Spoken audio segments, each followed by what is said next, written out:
ఎన్నో ఏండ్ల పంచాదికి చిక్కుముడి ఈడినట్టే అనిపిస్తున్నది.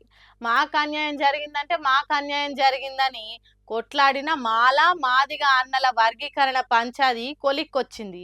జస్టిస్ షమీం అఖ్తర్ కమిషన్ చెప్పిన ముచ్చట్లను తెలంగాణ అసెంబ్లీ ఆమోదించింది. ఎవ్వల భాగం వాళ్ళకు వంచినట్టు 3 గ్రూపులు చేసి వర్గీకరణ చేసింది. మరి ఆ ముచ్చట్లేందో చూద్దాం పాండ్రి. ఎస్సీ కులాల ఉపవర్గీకరణపై గౌరవ సుప్రీంకోర్టు భారత రాజ్యాంగ ధర్మాసనం ఇచ్చిన తీర్పును అమలు చేసేందుకు దేశంలోనే మిగతా రాష్ట్రాల కంటే ముందుగా తెలంగాణ ప్రభుత్వం కీలక నిర్ణయం తీసుకున్నది. మొత్తము ఎస్సీలలో 59 కులాలు ఉన్నాయి. వాళ్లకు 100% జనాభాలో 15% రిజర్వేషన్ ఇచ్చిండ్రు అధ్యక్ష. గ్రూప్ 1 కేటగిరీ కింద వచ్చే 15 కులాలకు 1% ఇచ్చిండ్రు. గ్రూప్ 2 కేటగిరీ కింద వచ్చే 18 కులాలకు 9% ఇచ్చిండ్రు. గ్రూప్ 3 కేటగిరీ కింద వచ్చే 26 కులాలకు 5%. ఈ విధంగా 15% రిజర్వేషన్ వివిధ ఉపకులాలకు కమిషన్ పంచివ్వడం జరిగింది అధ్యక్ష.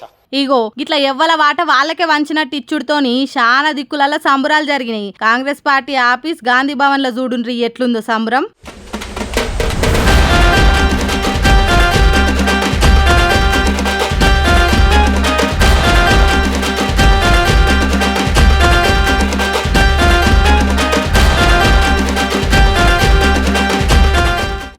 దుమ్ము ధూమ్ ధామ్ చేస్తున్నారు. డప్పులు కొట్టుడు, దరువులేసుడు, రంగులు పూసుకొని ఇప్పుడే హోలీ పండుగ వచ్చినంత ఆనందంలో మునిగి తేలుతున్నారు. మాజీ ఎమ్మెల్యే సంపత్ కుమార్ సార్ అయితే ముఖం నిండా రంగులు పూసే వరకు ఏర్పడకుండా ఇండు సంబరాలల్లా. డప్పులు కొట్టుడు, దండలేసుడు, పటాసులు ఏగిచ్చుడు, అబ్బో చిన్న సంబరం లేదు పోన్రి. వర్గీకరణ మీద ఎన్నో ఏండ్ల పంచాయతీ తెంపినందుకు, బీసీ కులగణన చేసినందుకు కాంగ్రెస్ పార్టీ లీడర్లు సీఎం రేవంత్ రెడ్డి సార్కు పూలగుత్తులు ఇచ్చి శుభాకాంక్షలు తెలిపిండ్రు.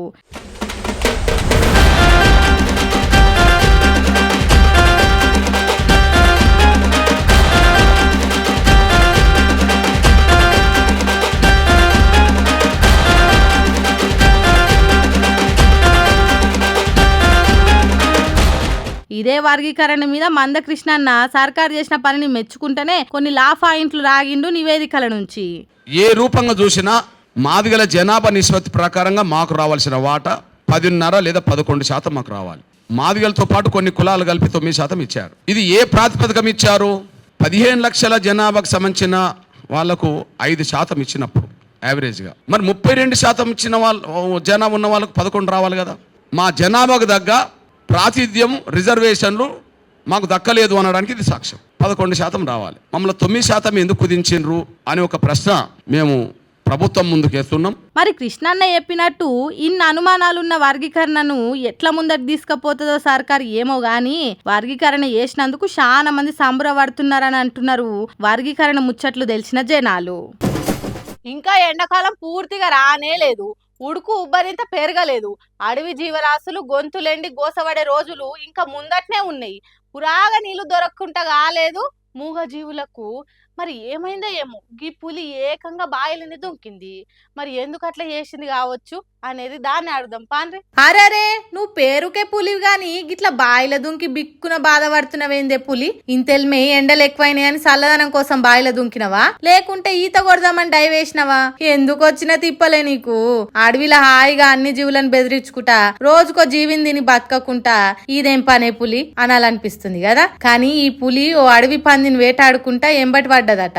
మరి పులి ఒడుపు కొద్ది వేటాడలేదో లేకుంటే అడవి పందే దీని చేతికి దొరకొద్దని బాయిల దుంకిందో తెలియదు గాని అవి రెండు కలిసి బాయిలనే దుంకినాయట.